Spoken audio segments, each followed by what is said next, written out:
Okay, Court Club. How about this? 2020 we're in. So can we do, would you guys let us do like a little recap? Maybe journey we've been in 2019, been a really fantastic year. We know a lot of people have accomplished a lot when it comes to their goals. They have like the NBA and Division One and moving to college ball and moving to varsity ball and all those kind of things. So um, we are fueled by the information that we get from all you guys as far as your personal growth, both on and off the court, and the stuff you do with your families. And so thanks for that. We really appreciate it because for us, 2019 has been a fun year. We enjoyed the work in the summer and the work with USA Basketball. There'll probably be some of that to come. We'll let you know. But we're going to embark upon another new series. And I know that you guys were all over that mental skills series that we started in September. I do want to make a suggestion. That would be to kind of revisit, go back and start with Dr. Carr in September and march your way through to Brian Kane. It's all going to be great, relevant stuff. I've been hearing buzz from members all over the country. I mean, serious buzz about the power of the series and what it's meant to them personally. And so if you missed any of it, go back. If you did it all, revisit. I really want to encourage you to do that. So now, though, we got a new topic. It's sort of new, but it does tie into mental skills. So Rob and I are going to set this thing up. It's going to be development and effective on-court personality. So how many times have you heard from somebody that says, hey, you're pretty good, but we want you to improve your communication? And you say, okay. Now, we're going to try to tell you and help you with what that really means. Because if I say to you, hey, I like your play call, I like your positioning, but fix your communication. Head scratcher? What does that really mean? We're going to try to be like specific, and I think we're going to be purposeful. We're going to learn as we go along. Rob's in the fire, working the levels he works. So, but I'm your supervisor for about 30 seconds here, Rob. So I say to you, improve your communication. Do you have to do that sometimes? Oh, absolutely. Absolutely. Okay. So what does that mean? Well, like many of the members, up until about, maybe 2 weeks ago, to me, that meant actual verbal communications, maybe some nonverbal, but really it was vague, and it was kind of generic in sense that how did I become intentional or purposeful in attacking that? And luckily enough, what was it, about two Saturdays or 3 Saturdays ago, maybe a month ago, you were at Temple, and you said, you know what, this was really beneficial for me to see you work live. I haven't seen you work live in a while. And he said, you said, well, you get a different perspective than what you see on TV. And I think that's really the message to a lot of the members is, we're watching our video and we're breaking our video down, but boy, there's value in having somebody go watch you live. And it changed my outlook on this topic. And I think it probably got you thinking a little bit more that, boy, maybe we should expand on this. And what it really meant at that point and going forward now for me the last month or so is on-court personality. And that encompasses a lot of topics. And that encompasses verbal, nonverbal, starts in warm-ups, going out there, as you suggested, go out there, and that's our real first interaction to gain a sense of relationship and develop a relationship with the players, with some of the assistant coaches, with some of the participants in the game, and I think you and I made it very clear this is not an opportunity for us to go out there and kind of buddy, and there's a fine line there, but there is a sense of going out and creating some empathy, some human emotions, like, hey, I'm connected to this game tonight. And I think that was the word that you used with me is, show you're connected. And I think oftentimes there are situations where as referees, especially lesser experienced like myself and a lot of our members, we're out there and it's almost like we're aloof to the game going on around us. And because we're just trying to get plays right. We're just trying to get in the right position. We're trying to watch the clocks. We're trying to have total game awareness. And then we lose connection to the game. And if you think back to when we were players, boy, that meant a lot. And just being that connection to the game was really what drove us to be competitive and to compete. And I think now that's really where I'm at now. And I got a long way to go. And but hey, I've been intentional with working on it ever since that day that you and I spoke at Temple. And selfishly, I'm looking forward to this topic, and I can't wait to share some of the things that I've been able to pick brains of some of the crew chiefs and veteran guys on staff in the leagues I work. And Ed and I were sharing some stories this afternoon about even a game last night.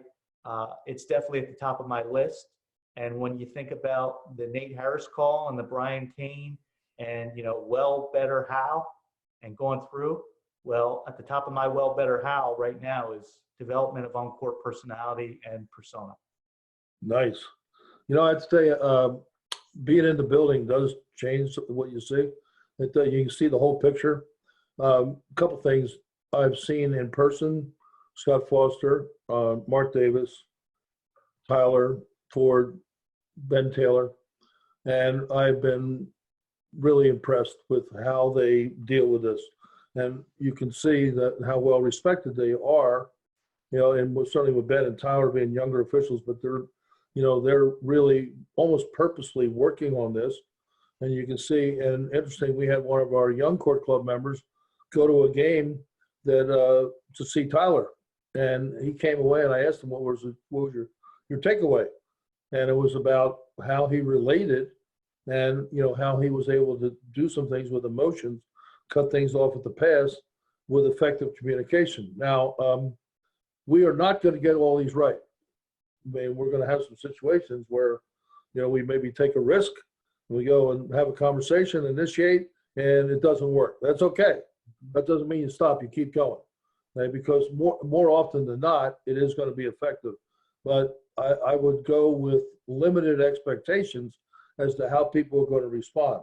It's about how you set the table and how you continue to do that. And I think, Rob, to your point, it's a work in progress. Went to a couple high school games recently, watched a bunch of our members working, saw some of this. And one thing this is not a cookie cutter thing. I don't think we can say, all right, do A, B, C every game and do D, E, F. I think it depends. It depends on the personality of the coaches, players, but we still have to try. And we have to know that every night is different. So, when you work, I know you work with a wide spectrum of emotions as far as coaches are concerned. And almost every single game is going to be different as far as the coaches and even with the players. So we have to be good at adapting, but at the same time, there's, the certain things, and be purposeful. I think that's one of the things, like have a plan. Like, Rob, I mean, the power of knowing people's names. How about that? I mean, in leagues that you work, names beyond the head coach? Absolutely. Yeah. Right. Yeah, absolutely. And even furthermore to the player. I mean, there's significant power, and that's one of the things that I've been intentional in over the last several weeks is, when I go out in warm-ups, there's several different ways I can address a player. I can say, hey, number one. I can say, their last name. It may, hey, Rush. Or I could say, hey, Ed. Right. So what do you think is the most effective out of those three? Number, last name, first name. Right. Well, the easy thing to do is yell number one. Now the next easiest thing is to say Rush on the back of their jersey. But if you actually take the time to address somebody by their first name, it's no different than us. I mean, I sure as heck wouldn't like somebody saying, hey, ref, all game. Right. Hey, I'm Rob. I'll talk to you. Yeah. I'm here. I'm connected to this game. And that's really what you're trying to say. So think about the most effective way. And I think first names are a great way, especially with players. I've found over the last couple times out, to call a player by his first name, they almost look at you, do a double take, like, wow, and it's effective. And then you got to think about, you may need that player later in the game. And to your point, Ed, about building these relationships, if we start that in warm-ups, and think about this, how often do we go out there at warm-ups and the first thing we want to do is, hey, your undershirt's illegal. Hey, you got to take those tights off. Hey, you got to. So a lot of times we come out there and we're the bearer of bad news. And I was with a veteran official who I think is one of the best in the country recently, and I just picked his brain on this topic. And one of the things that he said to me was, he said, Rob, it's funny, you and Ed and Court Club is going to expand on this. He goes, I've been doing a lot of self-assessment on my game, and members, when I tell you, this guy is where we all want to be, and he's working on this. And I kind of was like, wow. So I started, asking questions and taking notes. And he said to me, he says, listen to this. He says, rules without relationships equal rebellion. So think about that, members. Rules without relationships equal rebellion. And it really resonated with me, because I'm thinking, wow, yeah, as a lot of us can attest, we go into these leagues, we don't have relationships yet, and it's not our fault because we're new or we're lesser experienced, but we don't have those relationships yet. And now we go in there and we rule with an iron fist, and now we get pushback, and we get, disbelief and distrust, and now the play's taking on a life of their own, and we ask ourselves, man, why I got that right? Or that coach was out of the coach's box and I gave him a warning. What's he mad about? Well, rules without relationships are going to get rebellion. It's not personal, but just knowing that, and I've never thought of it that way until this official said that. So now think about if we go out there and we start building these relationships in warm-ups, and now we have to go over to the player and he's wearing a black undershirt and a red jersey. Well, obviously we know we can't play with that, but now we have a relationship. We go over there and we say, hey, make light of it. Right. You must have pulled that shirt out, in the dark this morning. You can't play with that. Or, there's different tones or demeanors in which we can approach it now because we have a relationship. Ed, you talked about it the other week with me, and you used the analogy of when you were a coach.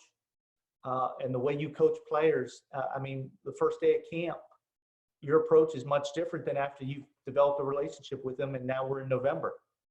And I think it's the same with us. I think in Court Club, when we first started, how many years ago? And I remember Joe Crawford, hey, run the game. And Joe was great at running the game. He also became very good at this topic too. But I think we've misunderstood in many cases what run the game really was. So we take on that persona. That's a great analogy, Rob. So we have to define when we go out what our purpose is in running the game. And now this is 2020. We have to be, if we're going to really advance, we have to be good at being effective with our personality.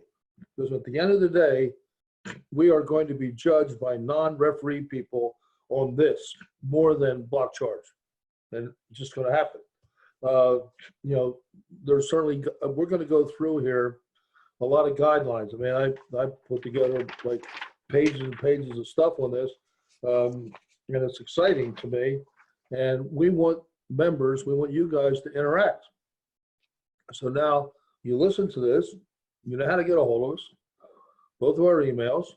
If you have examples, if you have things you want us to talk about, and we're going to have a series of guests, just like we did with the mental skills series. So Rob and I are just setting this up. We're going to have some guests, some high profile guests, and we're going to have some folks that are like you that are working in the trenches. But this is going to be our topic for probably through the spring. My guess is, like the mental skills series, that we'll still have more material, because I don't think we'll ever be done with this.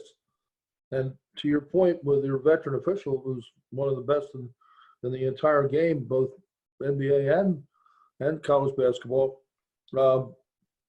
he's driven to be more effective in his work, and he's driven with the process. Mhm. Because think about Brian Kane. He has the outcome. He's worked a whole bunch of NC2A, whatever's, on and on and on and on. He's got that resume. He's still working on the process, not worried about the outcome. I'm going back to mental skills. Mhm. So here we are. Effective on-court personality. This is all process stuff. We're going to know what it means to run the game. We're going to try to give you as many specific examples as possible. We're going to have guests that will give specific examples. And we're certainly going to be open to the things that happen to you, which will probably be every game. Yep. If you think about it, it's an emotional sport and things happen. I'll just kind of close with I was at a game recently. Game was going great. Officials doing a great job. They're working the rules. They're doing this and that. All of a sudden, score tie, 4 minutes to go. They'll come out of nowhere, bench warning. Changed the whole demeanor of the game. The team that got the bench warning, they were just coaching their team. They couldn't figure this out. Everything was fine, but we changed everything. We became the assistant principal, right? The bad guy on the block. And now the interaction, you could see the trust was eroded just because of one thing. So we got to really think about now. We're not talking about a lack of strength here, because I think that if we get good at this, we will be stronger in our work on the court. We will be able to run the game in a more effective professional manner. Yeah, and I think, Ed, it's important as the members listen to some of these examples, and as you said, we're going to go deeper in over the next several months, but we're not asking you to turn a blind eye to a coach being out of the box, but we're saying there's another way to we're giving you tools, and I'm going to be developing tools of, hey, now we've had a relationship, we can go over there, we can say, hey, I know you're coaching your butt off, and we're coming down, connect with the situation. Hey, you guys are right there. We got 4 minutes to go. But need you. You can't be at half court, and kind of, there's a way to say it Right. say the same message without having to go over there and put the warning in the book but for the Right. first time, at 4 minutes to go in the game. And those are things that we learn with feel and as we gain experience. But again, if at 4 minutes to go in the game, that's the first time you've gone to that bench and you've had any interaction, think about what the response is going to be. But It's probably not going to be good. I like that thing about out of the box. So if you were to come over and just say, hey, can you help me out? So you turn this into a question. Well, sure. Listen, look, game's going great. This is competitive. Can you stay back here for me? Would you help me out? Right. So now you're kind of putting it, well, he's going to say yes or no. What's he going to say there? He's going to say yes. Right. Right. So he's put his hand up. And he said, okay, I'll cooperate with you. As opposed to, hey, you're out of the box. Now that becomes a me against you. Right. And So, one of the things I like to say is I like to go over and say, hey, John John, I'm not trying to be the best coach's box official in the country. Can you help me here? And kind of just put a little personality, and that may not work for you, and everything that Ed's saying may not work for me, but there's going to be give and takes here that we can use with our personality. And the key is, Ed, you and I talked about this, you have to be you. And, right. Those of you who are football, you watch the Chicago Bears, and on Coach Nagy's play sheet, at the very bottom, he has written real big and bold, be you. Mm. And I think there's a lot of lessons in that. And oftentimes we go out there, and myself included, you try to be the next, Joe Crawford or Steve Javie or, Tony Green or whoever it may be in your game, Penny Davis. It doesn't work. I mean, you got to be you. Yeah. Learn from your mistakes. Yes. Because you're going to make them. Yeah. Right. Certainly. So I know we're going to make this so that we're going to try to set you up here when it gets you motivated to do this. But if you allow me, I'm going to give you one NBA story where it was a mistake. Pat Riley came out of the broadcast booth. He was a coach. This was long before you guys were born. And he used to run up and down the sideline. So I said, I'm not going to let him do that. So we have a game in the forum. And so I go over and I got a piece of tape. And I said, here, this is where you go. And I put the tape on the floor. Well, that was stupid because like all of a sudden now, what are you doing here? You know, just how they talk to me like a man. You know, like, what are you doing here? You say the set up new rule. So no, that's where the line is. Well, that was highly ineffective to set off the whole thing and set a tone. So chances are that night it was him against me or me against, you know, I didn't do a good job of doing that. So we got to think about everything we do and say, did that work? Yes or no? Check the box. No. If it's no, what could I have done better? How could I have been more effective? We're going to help you with that. Well, I'm excited about that. We're going to help you with that. So let us know about your mistakes. And maybe we can get to the point where you don't repeat them. And I think too, at this time of the year, Ed, as before we even roll out the content necessarily of this, I think it would be a good exercise for, and this is something that I did after having a conversation with you a few weeks ago, is kind of do your own deep self-assessment. Go through and ask yourself, do I find myself in games getting plays right and getting pushback? Or do I find myself in games getting similar pushback, similar ways on different nights? Is there a pattern here? And is the pattern driven by my actions or by others? And I think oftentimes we'll find that most of the time it's driven by the things that we do and that we have control over. So I would challenge each member, you know, it's the beginning of the year. We got a whole lot of time for reflection here on the year that was and what we're looking forward to. Just kind of go back and look at this on-court persona and be honest with yourself. And I would bet that most of us would be in a position that I'm in and say, boy, I could definitely improve this aspect of my game. Right. Well, I'm going to close by saying this. We are really excited and we're proud of the content that we've been able to gather and pass on to you. And we're going to ask you to do two things. We're going to ask you to engage. And we're going to ask you to implement. I mean, it comes down to that. So this stuff will work. Be engaged and certainly interact with each other as well as with us if you decide, and then find a way to implement. But we want you to be successful. Right? That's the whole idea. End game is we want you to say, boy, you know, I'm a lot better than when I started with this. And we know that if we stay with that, then the outcome will be a good one. Right? We don't have to worry about that. We'll stay with that. So engage and implement. And we'll see you soon. And let's get off to a great start of 2020.